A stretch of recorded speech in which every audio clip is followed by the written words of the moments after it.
Bom dia, ou boa tarde, ou boa noite, não sei que hora que você vai assistir a este vídeo, mas hoje nós vamos falar de sintoma de possessão demoníaca.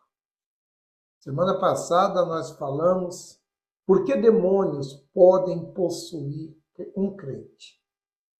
E hoje nós vamos falar, na aula 23, sintomas de possessões demoníacas. Como identificá-las? Nós vamos estar falando disso no estudo de hoje. Somos todos filhos de Deus, é o livro. Curve aí a sua cabeça. Vamos fazer uma oração, pedindo a Deus direção para esse estudo. Espírito Santo, meu Pai, em nome de Jesus, dai-nos o entender do que o Senhor quer falar conosco. Abra, meu Deus, o nosso entendimento para que possamos compreender o que o Senhor quer trazer para nós através deste estudo, em nome do Senhor Jesus. Então vamos à aula 23, sintoma de possessão demoníaca, é a aula de hoje. Página 56 para você que nos acompanha com o livro. São muitos os sintomas de possessão demoníaca, mas relataremos os mais comuns, inclusive entre pessoas que frequentam igrejas. Dor de cabeça constante é um sintoma. Clinicamente, há muitas causas para dor de cabeça. Porém, quando a medicina não encontra a causa física, o problema certamente é espiritual. O espírito imundo, comumente, disputam a sua cabeça de vítimas. E quando isso acontece, a pessoa sente dores de cabeças terríveis, ao ponto de sentir vontade de bater a cabeça na parede. Eu já atendi pessoas que conviviam com dores de cabeça constante por anos a fio. Em alguns casos, a intensidade da dor é tão grande e acontece em alguns períodos do ano ou em algumas fases da lua das festas pagãs. Não é constante aquela dor forte, mas tem época que ela é mais atuante. Ao impor as mãos sobre a cabeça dessa pessoa, antes mesmo de começarmos a orar, os espíritos imediatamente se manifestam. Entre outras coisas, ele dizia que estava com aquela pessoa desde a sua infância. Além disso, debochava da fé da pessoa por estar na igreja há tanto tempo e não ter tido resultado. E até mesmo de sua permanência na igreja, porque as suas orações eram vazias e não tinha efeito sobre aquele espírito. Como explicar esse fato de uma pessoa ser possuída por demônio, mesmo ela já sendo batizada nas águas e sendo convertida ao Senhor Jesus? Isso acontece porque a pessoa simplesmente ela trocou de religião, ou seja, ela abandonou os costumes e as práticas de uma determinada crença espírita e se transferiu para uma igreja evangélica. Só mudou de rótulo, mas continua sendo a mesma pessoa interior. No interior dela, ela é a mesma pessoa. A pessoa que guarda rancor, guarda mágoa, ressentimento, tristeza. Ela tem inveja, ela conserva dentro dela isso, rancor. É uma pessoa que não nasceu de Deus. Ela não nasceu de novo. E o fato de você estar na igreja não é o suficiente para que a entidade venha deixar de atuar na sua vida ou no seu corpo.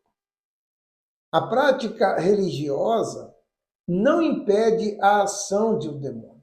O que liberta de fato e de verdade uma pessoa dos demônios é a obediência à palavra de Deus.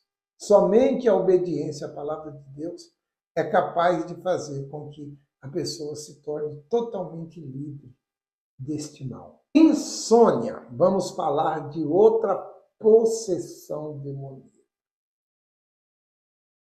A insônia é um sintoma provocado pela preocupação do dia a dia.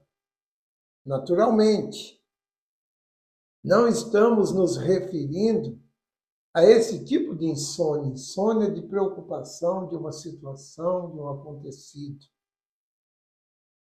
É um caso específico, que até a gente, de vez em quando, a gente perde uma noite de sono devido a uma preocupação ou uma situação que estamos vivendo. Aqui estamos falando aqui é aquela que o ser humano não consegue dormir. E lembrando, todo ser humano não foi feito para viver sem dormir. Assim como não vivemos sem comer, beber água, nós também não vivemos sem dormir. Quando isso acontece, é porque algum distúrbio emocional ou espiritual. Mais uma vez encontramos a ação de espíritos que, neste caso, atua no sistema nervoso da pessoa, impedindo que ela consiga dormir normalmente. O corpo clama pelo sono, mas o espírito imundo age na mente da pessoa, mantendo-a acordada com pensamentos de dúvida, medo, preocupação e ansiedade. E é terrível. Quantas são as pessoas que sofrem com insônia? E toma remédio para dormir. Remédio não tira demônio. Remédio não expulsa demônio. O que expulsa demônio é a corrente de sexta-feira e o nome do Senhor Jesus. Aquela oração forte, mandar sair. Isso liberta você. Vamos falar agora do medo. Outra possessão demoníaca. O medo é o resultado de uma ação de um espírito maligno que atua na mente de uma pessoa por meio de pensamentos negativos, ansiedade, preocupações e etc. A possibilidade de algo ruim acontecer já é o suficiente para que aquele espírito inflame a mente da pessoa, lançando ideia e, somada às dúvidas existentes nela, o medo há de aumentar. Além de usarem a tática do terror, esse espírito faz a pessoa se lembrar de fatos semelhantes, por causa da ausência da fé no Deus vivo. A pessoa é vítima do medo e se deixa levar pela voz do espírito imundo. E muitos são as pessoas que vivem em clínicas psiquiátricas por causa da fobia que o medo traz.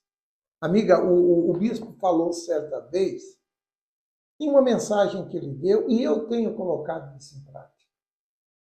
Eu não assisto aqueles filmes de terror. Filme de terror, eu não assisto. Não que eu tenha medo, eu não tenho medo. Mas aquilo ali abala a alma da gente.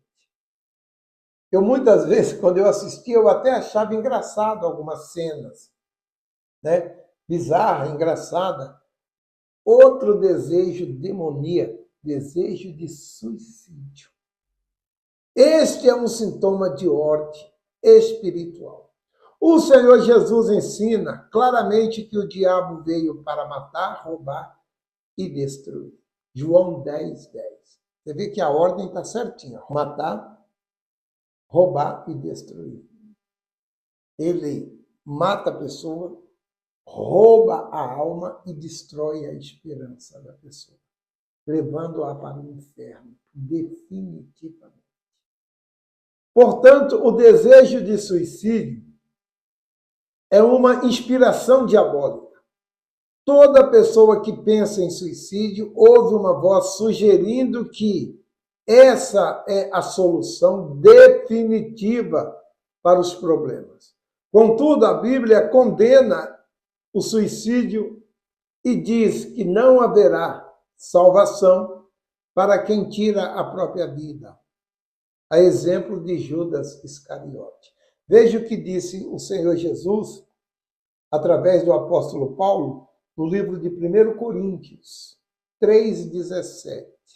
Se alguém destrói o templo de Deus, Deus o destruirá. Porque o templo de Deus, que sois vós, é santo. Ninguém pode destruir o templo de Deus, que é o nosso corpo. Ele foi criado por Deus para que Deus habite dentro de nós.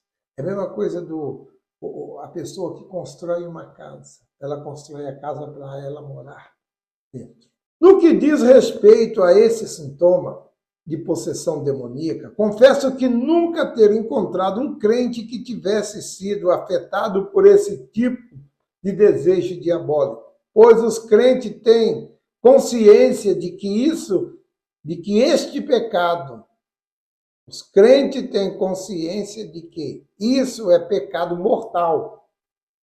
Porém, tomei conhecimento de um antigo colega de trabalho chamado La Rúbia, crente desviado, não suportando a opressão demoníaca, acabou cometendo o suicídio. Infelizmente, não há esperança para esta pessoa. Outro sintoma, nervosismo.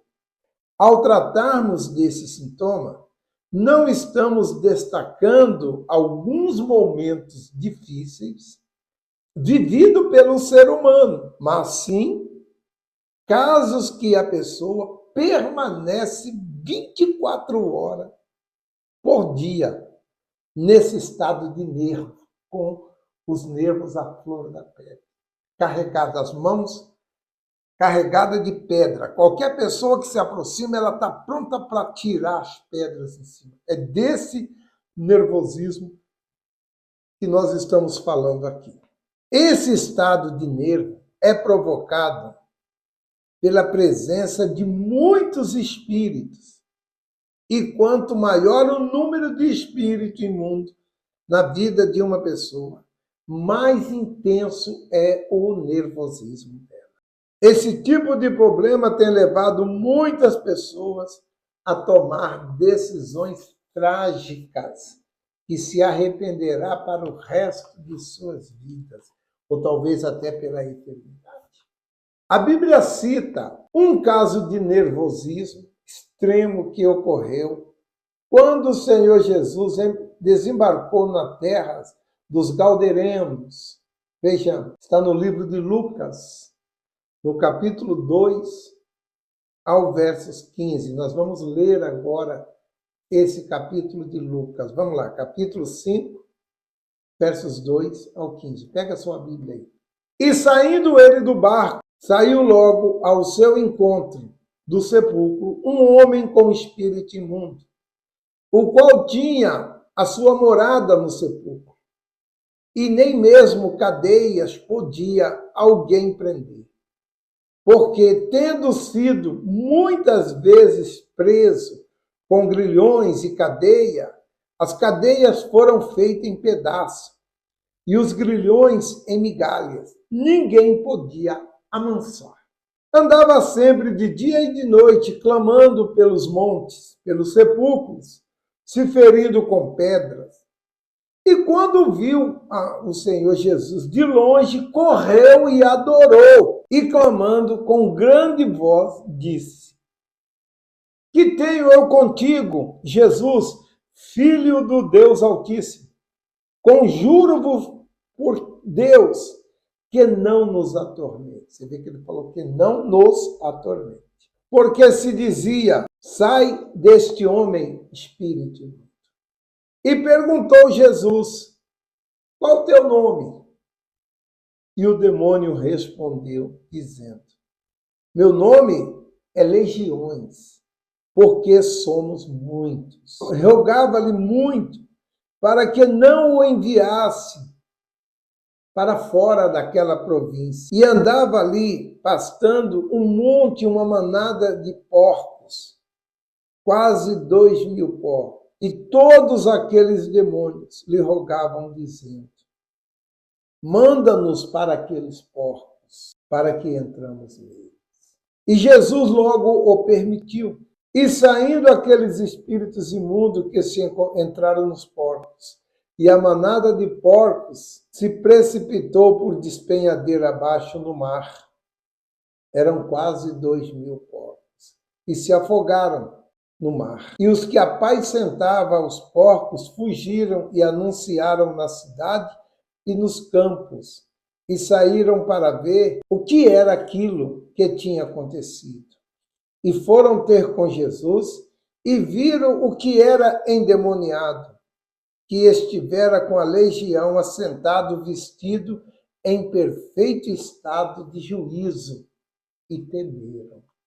Então você vê, né? Os espíritos imundos saíram daquele homem, ele tomou a consciência. Ele estava já vestido, pois ele andava nu, e ele estava sentado ao lado do Senhor Jesus, consciente. Você vê o que um demônio faz na vida de uma pessoa. Ela fica fora de si. Ela faz o que normalmente uma pessoa não faria. Ela fala o que uma pessoa não falava. A atitude dela é uma atitude totalmente contrária à vontade de Deus. Então, amiga e amigo que assiste esta gravação, você está liberto? Qual tem sido as suas atitudes? O medo tem dominado você? O desejo de suicídio, você pensa nele? Você é uma pessoa nervosa? Você é uma pessoa angustiada? Você é uma pessoa que guarda ressentimento, mágoa, tristeza, dor? Pense nisso. E veja se de fato você está liberto. Não se engane dentro de uma igreja. Até mesmo da Igreja Universal, não se engane. Olha, nós estamos já há 37 anos nessa fé. E nós, todas as sextas-feiras, nós recebemos oração de libertação. Nós, pastores. Porque quando estamos orando por você, essa oração também serve para nós. Então não deixe de participar da reunião de sexta-feira. Eu até costumo dizer, nas reuniões que fazemos na igreja, 3 dias principal. Domingo, quarta e sexta. Esses 3 dias não é corrente que você faz num determinado período do ano da sua vida e não precisa fazer mais. Isso aqui é permanente. Quarta, sexta e domingo. Quarta, sexta e domingo. É permanente. É até você desencarnar ou então Jesus voltar. Tá certo, amiga? Semana que vem nós vamos continuar. Não acabamos com esse estudo aqui não, tá? Nós ainda temos mais a falar para você. Nós ainda temos que falar, olha, do vício, das dores não diagnosticadas por médico. Nós temos que falar da inveja, da depressão. Eu vou falar da depressão ainda nesse estudo aqui, de ciladas e laços que o diabo tem armado em sua vida. E talvez você está sendo vítima e você não tem esse conhecimento. Nós vamos alertar você. Curva aí a sua cabeça. Que nós vamos fazer agora, iniciar uma oração, e o coordenador vai dar sequência a essa oração. Curva a sua cabeça. Nosso Deus e Pai, em nome de Jesus, Senhor, abra o nosso entendimento. Dai-nos sabedoria, para que nós possamos, meu Pai, ter a humildade de examinar a nossa vida e buscar a libertação total e completa de toda a força do mal, para que nós não venhamos ser enganados, mas que venhamos alcançar a nossa salvação eterna, em nome de Jesus.